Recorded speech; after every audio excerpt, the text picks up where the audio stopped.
현대사 때문에 미치겠습니다. 봉봉보님. 근현대사 쪽이 제가 봤을 때도 암기량이 어마어마하더라고요. 그러니까 이제 근현대사에서 근대 일제 현대 중에 현대사를 이야기하는 건데 현대사가 한두 문제 나오잖아요. 봉봉보님 한번 잘 생각을 해보십시오.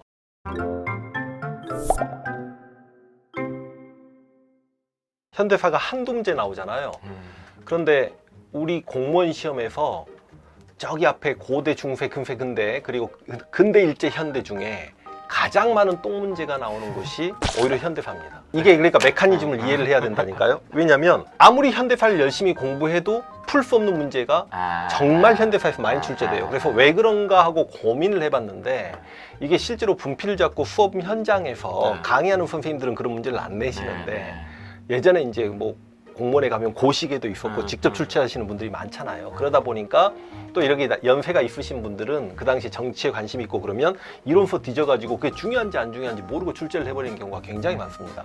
그래서 현대사를 어떻게 공부하는 게 맞냐면 일단 계륵인데 시험에 현대사를 보통 이론 강의를 공부하면 대한민국 수립과정을 한 3시간 정도 강의를 하고요. 현대 정치사 한 5시간, 경제 1시간, 통일 1시간 공부하는데 현대사 기출문제의 30-40%를 통일이 먹습니다. 통일은 실제로 이야기하면 우리 한국사 전체를 통틀어서 가장 중요합니다. 72년 7.3 공동성명, 91년 남북기본합의서, 2000년 남북정상회담 그거 절대로 잡으시고요.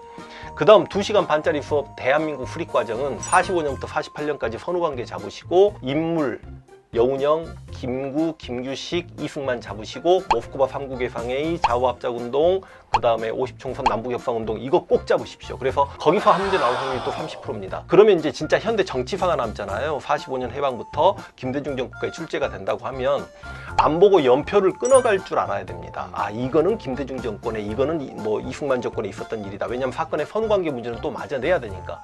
그리고 당연히 경찰 시험은 출제가 된 적이 없어요. 4.19, 5.18 유랑쟁이 경찰들이 좀 잘못한 게 있다 보니까 출제를 하지 않는데 그런 뜻도 예, 맞습니다. 공무원은 4.19, 5.18 유랑쟁이 해야 되지 않습니까? 그리고 개헌 9개만 잡으십시오. 그걸 하고 나면 일단 내려놓으세요. 왜냐면 그걸 했음에도 불구하고 현대사를 문제가 틀리면 그거는 현대사만 책을 수십 시간 잡고 있는 학생도 같이 틀립니다. 맞힐 수 있는 문제만 맞춰가야죠. 다시 한번 말씀드립니다만 산에 들어가셔서 3년간 한국사만 공부하고 나와도 지금의 현대사 똥 문제는 풀지 못할 수밖에 없는 문제가 출제가 됐다는 말씀을 드릴게요. 아 이거 예. 진짜 중요해요 여러분들. 공부를 투자해도 못 맞추는 게 있단 말이에요. 그 시간에 다른 거 해야 돼요. 제가 그래서 학생들한테 그랬습니다. 영어를 포기하고 한국사만 하겠대. 안 된다. 한국사를 90에서 95, 100 올리느니 차라리 영어를 60에서 70 얼른 올려라.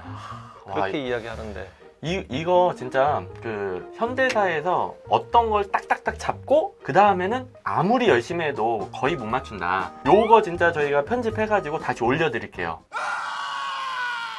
우선순위도 참고하시고 똥 문제는 그냥 똥 그냥 피하면 된다. 뭐 요거 여러분들이 참고하시면은 현대사뿐만 아니라 원리가 같습니다. 다른 부분도 다른 부분에서도 똥들은 모르겠어 똥을 너무 많이 하는 것 같은데 똥들은 이게 시간을 어마어마하게 투자해도 못 맞출 가능성이 높아요.